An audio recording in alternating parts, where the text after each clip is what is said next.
Olá, seja muito bem-vindo, muito bem-vinda ao nosso encontro aqui no Checkmate. O programa é uma parceria entre o Departamento de Comunicação Social da UFRN e a TV Universitária. Vamos ver agora quem é a nossa entrevistada de hoje. Emily Ravani é natural de Natal, tem 21 anos, ela é formada em enfermagem na UniRN. Emily foi uma das escolhidas para um projeto chamado Jovens na ONU, que visa conectar os jovens brasileiros com os princípios das Nações Unidas através dos 17 Objetivos de Desenvolvimento Sustentável. Atualmente é professora de enfermagem do CIACAPS e palestrante em diversos locais que promovem o conhecimento da saúde sexual da mulher lésbica. Seja muito bem-vinda ao programa Checkmate, a enfermeira Emily Ravani. Obrigado pela sua presença aqui. Obrigada pelo convite. Essa entrevista não vai ser feita só por mim. Eu tenho aqui 4 colegas, estudantes dos cursos de Comunicação Social da UFRN. São eles o André Samora, PH Dias e o Valcidney Soares, que são alunos de jornalismo. E tem também o Renan Lima, que é aluno de audiovisual. Emily, queria começar perguntando a você, com tantos assuntos que uma enfermeira pode estudar, por que você escolheu estudar e pesquisar sobre sexualidade, sobre esse público lésbico? Então, eu sempre na minha graduação, eu sempre procurei dar invisibilidade àqueles que não tinham saúde, que não tinham como conseguir saúde. E tudo que eu queria com meus trabalhos era levar a educação ao povo. Porque é isso que a enfermagem faz. A enfermagem, além de ser a ciência do cuidar, ela trata com educação em saúde. Então, eu sempre pensei em trazer a visibilidade para aqueles povos invisíveis. Então, como eu sou da comunidade LGBT, eu sempre trouxe para a minha comunidade. Porque eu percebia que a gente não tinha muito estudo sobre. Então, comecei falando sobre o papel do enfermeiro na saúde da população LGBT. E depois eu fui afunilando até chegar na saúde sexual da mulher lésbica. E você acha que ainda tem muitos entraves que barram realmente a questão da saúde da mulher lésbica? Tem preconceito? Quais são os principais problemas que impedem que a mulher tenha o devido cuidado aí com essa parte sexual, a mulher lésbica? Sim, total. Até porque as nossas práticas sexuais não são tidas como prática sexual real, vamos dizer assim. Nós temos a prática sexual da mulher lésbica como muito fetiche, como sempre que está faltando alguma coisa. A gente imagina que essas mulheres têm que usar certas coisas, que tem que ter penetração nesse tipo de relação. E eles não imaginam que esse tipo de relação é real. A gente não é tida como uma relação real. Nem na saúde, nem na sociedade, nunca, na verdade. Nós mulheres, nós somos muito fetichizadas e muito invisibilizadas. Você acha que o principal problema está nos profissionais de saúde, na sociedade de uma forma geral, ou também no próprio público, Entre as mulheres lésbicas também tem um pouco de tabu de procurar um médico, de procurar assistência de saúde para a parte sexual? Sim, total. O problema mesmo está na falta de políticas públicas voltadas para essa população.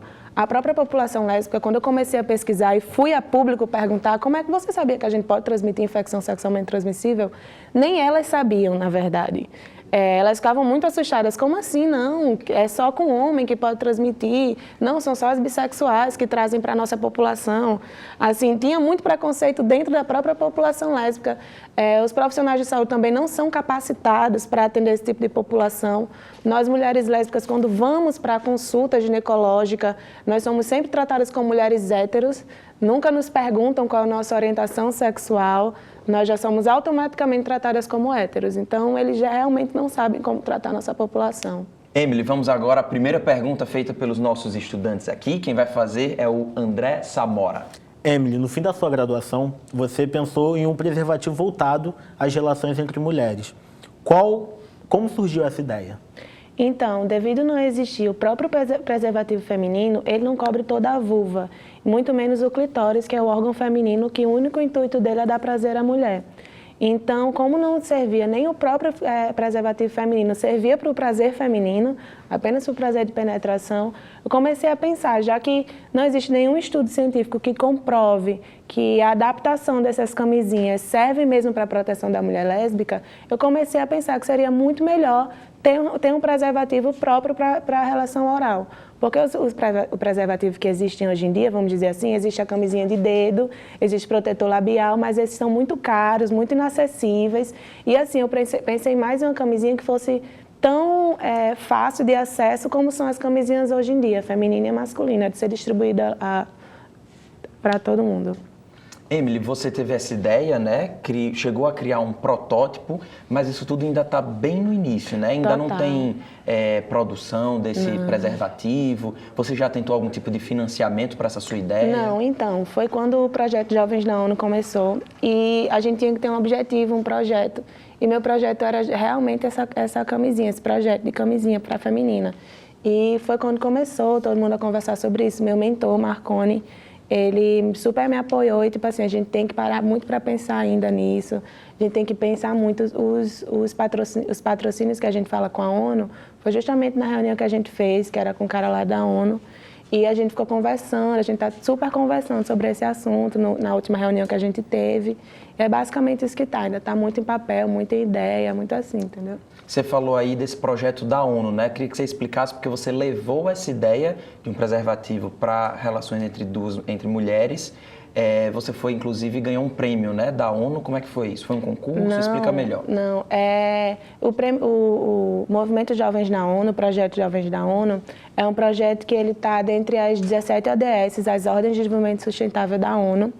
E com esses projetos a gente tinha que, eram jovens cientistas, e a gente tinha que mostrar os nossos projetos para sermos aprovados pelos mentores que foram lá em Nova York, eles foram todos treinados para nos mentorar. Quando eles voltaram para o Brasil, eles fizeram a escolha, abriram para a seleção e eu botei o meu projeto. Eu passei em segundo lugar nesse projeto do meu mentor. Eu sou a única natalense que passou nesse projeto, só tiveram 2 natalenses que passaram, o outro foi contra o mentor. E meu mentor me escolheu, que ele disse que ficou super, assim, não sabia como é que esse projeto ia acontecer. Ele arregaçou as mangas, disse, vamos juntos, vamos ver o que a gente pode fazer. Ele achou maravilhoso, assim, toda reunião a gente falava muito sobre isso. Minha cartilha, que eu fiz uma cartilha, meu projeto do TCC, meu TCC, ele deu de uma cartilha, ele teve como projeto final uma cartilha de saúde sexual da mulher lésbica. E ele pegou essa cartilha, ele mandava para todo mundo, a gente desenvolveu outra cartilha, assim, ele maquiou toda a cartilha, deixou ela bem mais arrumadinha, bem mais científica. E foi assim que eu passei nos Jovens Cientistas da ONU. Que massa, parabéns. Obrigada. Agora a gente tem mais uma pergunta dos estudantes, quem vai fazer é o PH Dias. Emily, essa sua ideia é muito inovadora, já que não tem nada registrado sobre esse assunto. Como foi que você desenvolveu essa sua pesquisa? Então, como eu disse, eu sempre pesquisei sobre a população LGBT. E como eu queria trazer cada vez mais para mim, tipo assim, como eu sou uma mulher lésbica, e eu sei que, tipo assim, as mulheres lésbicas, elas precisam se proteger. Sexo bom é sexo seguro. Tanto que quando eu fui ver as propagandas do governo, porque o meu falava muito sobre a política pública do Brasil para essa população. Quando eu fui ver as propagandas do governo, nenhuma tinha uma mulher como protagonista falando com outra mulher. Ele sempre tratava penetração. E, assim, apenas 92% das mulheres lésbicas não utilizam penetração em todas as suas práticas sexuais. Então, estava faltando alguma coisa. Eu sentia necessidade que faltava alguma coisa. Eu via que todo mundo ficava dizendo previna-se, mostrando camisinha. Não tinha nada para a mulher lésbica, eu não me sentia representada. E eu sempre, aquela coisa de representatividade importa. Então, já que não tinha nada, fui eu pesquisar e levar para geral, entendeu? Foi esse meu intuito, pesquisar e levar para toda a população lésbica. Emily, queria que você explicasse agora para o público que está em casa como é que foi esse protótipo. Você pegou uma camisinha que já existe, a masculina, e cortou para que ela se adequasse melhor à vagina. Sim, a camisinha feminina também serve, ela é até bem mais utilizável porque ela é hipoalergênica, ela é bem maior também para ser cortada. E o que foi que a gente fez? Eu pesquisei várias vezes em vários sites, assim, eu fui achando coisas que a gente podia adaptar. Então, essa camisinha cortada, eu vi que dava para adaptar. Mas ainda assim, todo mundo fica me perguntando, mas vai ter que ficar segurando, como é isso? É muito chato, não sei o quê. Mas é só fazer o corte mesmo da camisinha, colocar sobre toda a vulva e o prazer não vai ser perdido, o clitóris ele continua sensível. Então, assim, é bem melhor se proteger com esse tipo de camisinha, mesmo sendo chato. Mas eu acho que só é chato porque ainda não teve um costume É tudo questão de costume. Quando a gente começar a se acostumar, começar a, na verdade, aprender sobre tudo isso, aprender sobre essas práticas sexuais, ver que a gente passa, sim, infecção sexualmente transmissível. Se a gente pensar mais na nossa doença, na nossa saúde, na verdade, a gente vai começar a querer se proteger e vai esquecer o lado chato, assim, que é só cortar a camisinha mesmo. E ela fica perfeita para o nosso uso, se encaixa completamente na vulva. Mas, Emily, você tem pesquisa se o fato de cortar a camisinha que já existe não tira o efeito dela, isso realmente funciona? Porque eu me preocupo da gente dizer isso aqui na televisão e alguém que está assistindo, vou cortar a camisinha, vou usar aqui de qualquer jeito. Tem que ter cuidado também com isso, Sim, com certeza. Infelizmente, ainda não existe estudo científico. Como eu disse, não existe muito estudo na área lésbica, na verdade, nem na população LGBT. Não existem estudos científicos porque ainda não pesquisaram sobre esse tipo de método de proteção, de barreira contra IST. Mas é melhor estar se protegendo de algum jeito, de algum método de barreira, do que a gente não ter nada, porque se não tem, só não tem estudo científico comprovando, porque ninguém está estudando sobre isso, entendeu? Queria muito que todo mundo estudasse sobre esse assunto, que mais pessoas pesquisassem sobre isso, para a gente ter vários cientistas pesquisando sobre isso mesmo, para ver se funciona mesmo, fazer esse método, ver se está conseguindo evitar mesmo, tudo isso, entendeu? Mas ainda não existe porque simplesmente não tem ninguém pesquisando sobre. Você até falou que na hora de fazer esse seu projeto no final da graduação, você quase não encontrou bibliografia sobre esse assunto, né? Então, é realmente preciso que se pesquise mais sobre esse tema. Sim, eu e minha orientadora, Kaline Dantas, maravilhosa, que assim, nós choramos muito juntas por causa desse trabalho, porque a gente queria muito que ele ficasse pronto, só que a gente não conseguia achar como ele ia ficar pronto. É tanto que as minhas referências só tem 10 referências sobre esse assunto que a gente achou diretamente sobre o assunto e a gente abriu para todos os idiomas, porque assim, só no Brasil não tinha, só em inglês também não. A gente achou no Japão que teve que levar para um cara traduzir, porque a gente não achava como era. A Kaline foi maravilhosa nesse aspecto de sair traduzindo o que é que a gente queria para o nosso trabalho, porque não tem, realmente não tem, é uma coisa que a gente não vê em nenhuma biblioteca assim, virtual, não se acha. Ok, Emily Ravani, nós estamos recebendo aqui a enfermeira que tem um trabalho voltado para a conscientização do uso de preservativo entre mulheres lésbicas. A gente vai para um rápido intervalo, fique aí, o Checkmate volta já já.